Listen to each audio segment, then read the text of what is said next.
नाजरीन, सवाल ये है कि क्या जजेस में तकसीम की वजह से इलेक्शन कमीशन सुप्रीम कोर्ट के फैसले पर अमल नहीं कर रहा और क्या हुकूमत भी जजेस के दरमियान जारी महाज आराई का फ़ायदा उठा रही है। इसी पर मैं बात करूँगी। मुझे ज्वाइन कर रहे हैं सीनियर माहिर कानून बैरिस्टर चौधरी एतजाज़ अहसन साहब। अस्सलाम वालेकुम, बहुत बहुत शुक्रिया चौधरी साहब आपका। चौधरी साहब, बड़ा ही अजीब मामलात लग रहे हैं, उलझते हुए लग रहे हैं। लगता है हमारी जो सियासत है ये मखसूस नशिस्तों के गिर्द ही जब से इंतखाबात हुए 8 फरवरी के उसी के नज़दीक घूमे जा रही है। मखसूस नशिस्तों का पहले 12 जुलाई का फ़ैसला, फिर वजाहती ऑर्डर, फिर तफसीली फ़ैसला, अब फिर इलेक्शन कमीशन ये सवाल पूछ रहा है कि भाई हमें बताएं कि हमने क्या करना है, आपकी माने या हम पार्लियामेंट की माने। तो इलेक्शन कमीशन का क्या फ़र्ज़ बनता है, वो भी अगर एक सवाल पूछ रहे हैं। अगर मैं आपसे पूछूं कि इलेक्शन कमीशन को किस तरफ जाना है, सुप्रीम कोर्ट को देखना है, उसके फैसले को प्रायोरिटी देनी है या पार्लियामेंट को? देखें, अगर तो उनको तशरीह उनसे नहीं हो रही तो तशरीह के लिए तो सुप्रीम कोर्ट ही जाना पड़ेगा। अगर उनको तशरीह में कोई इबाम नहीं नज़र आता तो फिर वो स्पीकर की बात मानेंगे। पर जो हमारे चीफ इलेक्शन कमिश्नर हैं, असल में ये सबसे ज़्यादा ज़िम्मेदार है इस सारे माहौल का। जब ये 90 दिन हुए थे इलेक्शन, उसकी असम्बली डिज़ोल्व हुए, वो 90 दिन हुए थे पंजाब की और खैबर पख्तूनख्वा की असम्बलियों की डिज़ोल्व हुए। ये सिंपल सी बात थी, ये उस वक्त इलेक्शन कराते। बिल्कुल। पंजाब और खैबर पख्तूनख्वा की जजमेंट्स की गवर्नमेंट्स मौजूद होती। सिंपल लॉ में लिखा हुआ है नॉट लेटर दैन 90 डेज और the president shall appoint not later than 90 days. ये आप उसमें पढ़ लें, उसमें CEC का कोई जिक्र ही नहीं है। अब वो CEC ने इलेक्शन एक्ट के तपेर इन्हिसार करना शुरू कर दिया। अब इलेक्शन एक्ट तो नहीं जगह ले सकता CEC के उसकी कॉन्स्टिट्यूशनल प्रोविज़न। कॉन्स्टिट्यूशनल प्रोविज़न में बड़ा क्लियर था।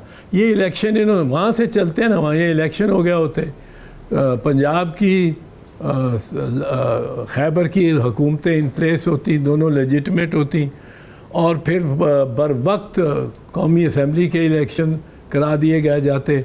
वहाँ भी अनवारुल हक जो प्राइम मिनिस्टर थे और उनकी कैबिना को ज़ायदुल मियाद चलाया गया। इस मामले में ज़ायदुल मियाद एक दिन से नहीं हो सकते आप। सही। अगर एक दिन भी आप हो जाएं, जब आइन कहता है नॉट लेटर दैन, नहीं ये नहीं कहा कि विद इन 90 डेज, सिर्फ ये नहीं कहा विद इन 90 डेज। आर्टिकल 48(5) में और 106(5) में दोनों जगह सूबाई और वफाकी असम्बलियों के बारे में लिखा है कि जिस दिन डिज़ोल्व होगी द प्रेसिडेंट या governor shall fix a date not later than 90 days for the holding of the election. Chaudhary साहब, मुझे एक बात बताएं, मुझे एक सिंपल सा सादा सा सवाल है। चौधरी साहब, एक सादा सा सवाल है। 12 जुलाई का फैसला आता है, उसके बाद इलेक्शन एक्ट में तरमीम आ जाती है, फिर एक वजाहती ऑर्डर आता है, फिर एक तफसीली ऑर्डर आ जाता है।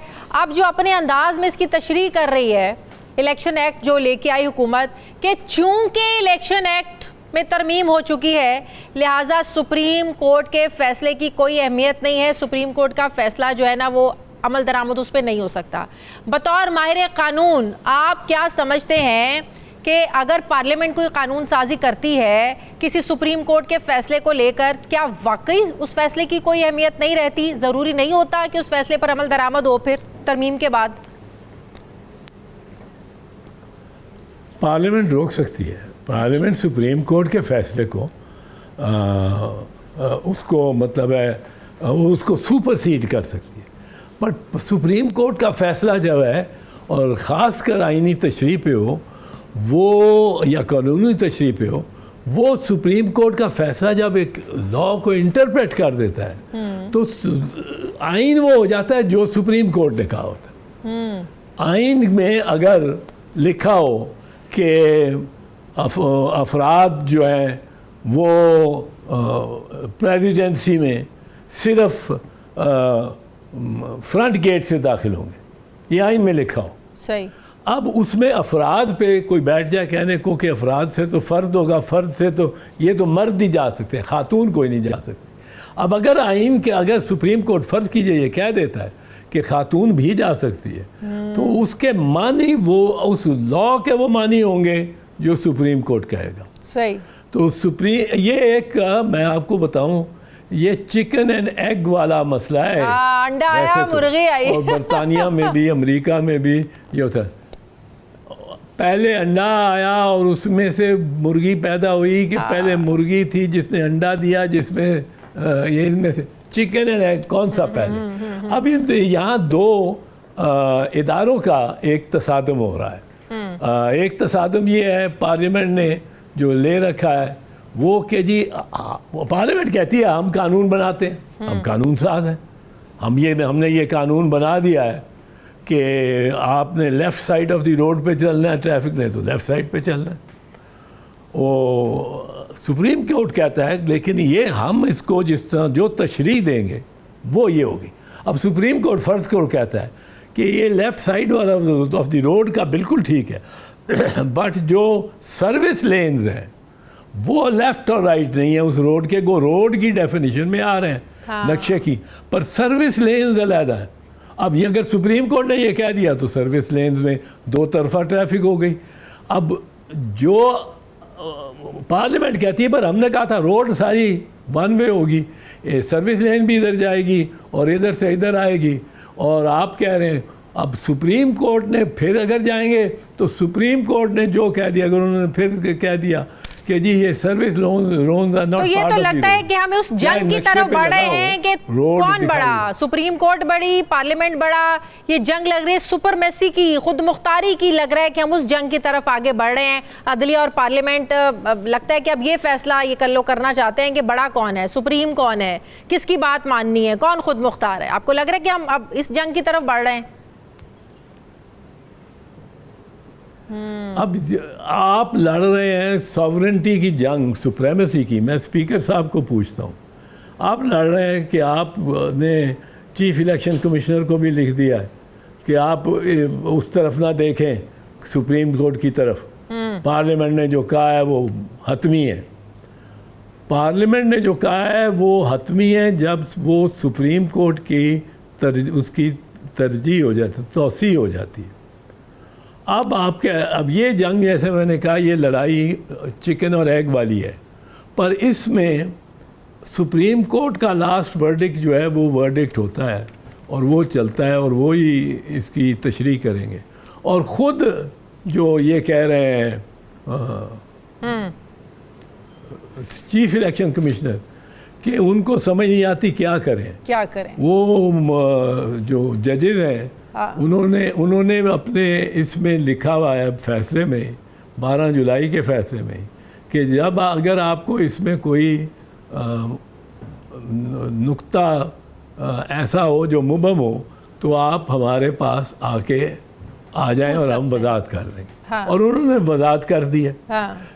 लेकिन अब जो गवर्नमेंट है, गवर्नमेंट की ये कोशिश है, यकीनन है और होगी, कि किसी तरह ये आईनी तरमीम पहले से तय हो जाए और फैसला हो जाए, हमारे वोट पूरे हो और हम इसको आईनी तरमीम को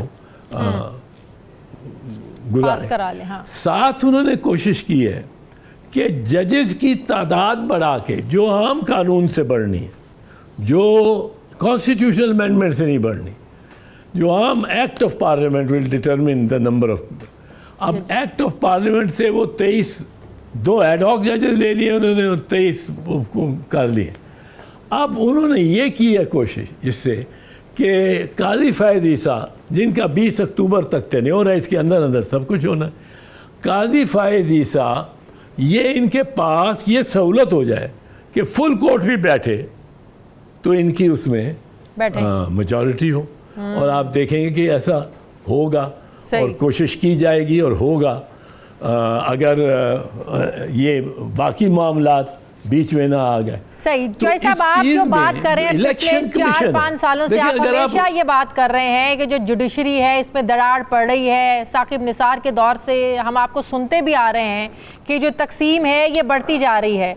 फिर खतूत का सिलसिला जो शुरू हुआ, मैंने भी अपने इंट्रो में कहा। अब जो जस्टिस मंसूर अली शाह साहब ख़त लिखते हैं काजी फ़ाइज़ ईसा साहब को, काजी फ़ाइज़ ईसा साहब जवाब देते हैं और जस्टिस मंसूर अली शाह साहब को कहते हैं जस्टिस मुनीब अख्तर के बारे में वो छुट्टियों पर चले गए इसलिए उनको नहीं रखा क्योंकि वो जजिस के साथ उनका रवैया ठीक नहीं है। क्या जजिस का छुट्टियों पर जाना या इख्तलाफ राय रखना, क्या अगर मैं आपसे पूछूं, आपको तो सारे मामलात का पता है, क्या ये जुर्म है? इख्तलाफ राय रखना जुर्म है? अगर जुर्म है तो उनको कमेटी से निकालना भी ठीक है। अगर आप अपनी छुट्टियां अवेल नहीं कर सकते, अगर ये भी जुर्म है तो फिर उनका एतराज़ ठीक है। तो काजी फ़ाइज़ ईसा साहब जो एतराज़ उठा रहे हैं मुनीब अख्तर साहब के हवाले से, जो जवाब दे रहे हैं मंसूर अली शाह साहब को, क्या ये दुरुस्त है सब? नहीं, ये तो दुरुस्त नहीं है कि आप अगर अपनी छुट्टी, जो कि कानून में आपकी टर्म्स ऑफ एम्प्लॉयमेंट में भी और वो लिखी नहीं है, दर्ज है कि आपको छुट्टियां मिलेंगी, तो वो छुट्टी उस दिन करना है या उस अरसे के लिए करना तो गुनाह नहीं है, वो तो खिलाफ कानून नहीं हो सकता। कानून खुद जब ये छुट्टियों के दिन देता है तो ये तो बिल्कुल गलत बात है। इस पे आपको एतराज़ करना, एक जनरल एतराज़ सियासी होता रहता है कि जी जजेस छुट्टियाँ बहुत ज़्यादा करते हैं, जजेस को मिलती बड़ी छुट्टियाँ हैं, ये गवर्नमेंट सर्वेंट्स की तरफ से होता रहता है और उनकी तरफ से बुनियादी तौर कि जजेस को बहुत मराहत मिलती हैं और फेडरल सेक्रेटरी को कम मिलती हैं। अब जजेस के लिए एक सहूलत तो होती है कि उनको प्रोटेक्शन भी देनी होती है कानून ने। इधर हमारे यहाँ अब ये लगता है कि तमाम रख रखाव के जो को एग्जिस्टेंस के जियो और जीने दो को के जो जितने मराहिल थे वो अब गुजर चुके हैं। अब आप ये मैं तो ये देख मतलब सोचता हूँ कि ये जब 20 अक्टूबर आएगी, हाँ। अब कादी साहब या तो उधर chief justice federal constitutional court होंगे, अगर वो उनको इस दौरान लग जाते हैं उधर, तो सुप्रीम कोर्ट की बिल्डिंग तो सुप्रीम कोर्ट की है। अब सुप्रीम कोर्ट में आपने जज, अगर उसको तो लगाना पड़ेगा चीफ जस्टिस किसी को, नहीं तो एक्टिंग चीफ जस्टिस होंगे अपने शाह साहब, मंसूर अली। अब क्या ये टर्फ बैटल इस तरह तक जाएगी कि ये मेरा कमरा है, ये मेरी अदालत है और मेरे जो एहलकार हैं, मेरे दफ्तर और मेरे मातहत, वो जाके उधर उसको बंद करें और ये अच्छा। अब ये एक चीज़ मुझे बताएं, हज़ारों केस इसमें शिफ्ट होने, बिल्कुल एक नई अदालत बनती है, हज़ारों कोई वो शिफ्ट होने उसकी तरफ जो जाने, कुछ 60% कॉन्स्टिट्यूशनल कोर्ट में और कुछ 40% सुप्रीम कोर्ट में रह जाएंगे, बिल्कुल, जिसको सुप्रीम कोर्ट कहा जाएगा, लेकिन वो सुप्रीम नहीं होगी। अब सुप्रीम कोर्ट से एक तो ये दफातर, ये एहलकार, ये चपरासी, ये सेक्शन अफसर, वो कौन सी फाइल संभालेगा? मैं हूँ जज सुप्रीम कोर्ट का, मेरे पास फाइलें जो पड़ी हैं, अब वो कहते हैं जी इनमें से 30% तो आपकी जा रही हैं क्योंकि वो कॉन्स्टिट्यूशनल कोर्ट को चली गई।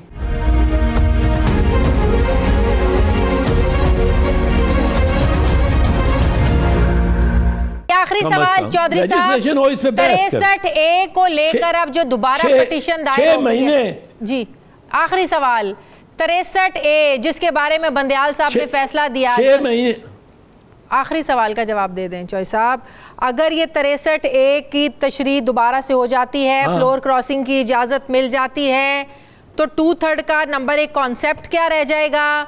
फिर फ्लोर क्रॉसिंग की इजाज़त दे दें, फिर पार्टी के साथ लॉयल्टी, फिर तो आप किसी को भी ख़रीद सकते हैं, इधर का बंदा उधर जा सकता है, पैसे दिखाओ मेरा, कहते हैं ना पैसा दिखाओ मेरा मूड बने, फिर तो ये सारा माहौल शुरू हो जाएगा। तो आपको लगता है ये दुरुस्त होगा?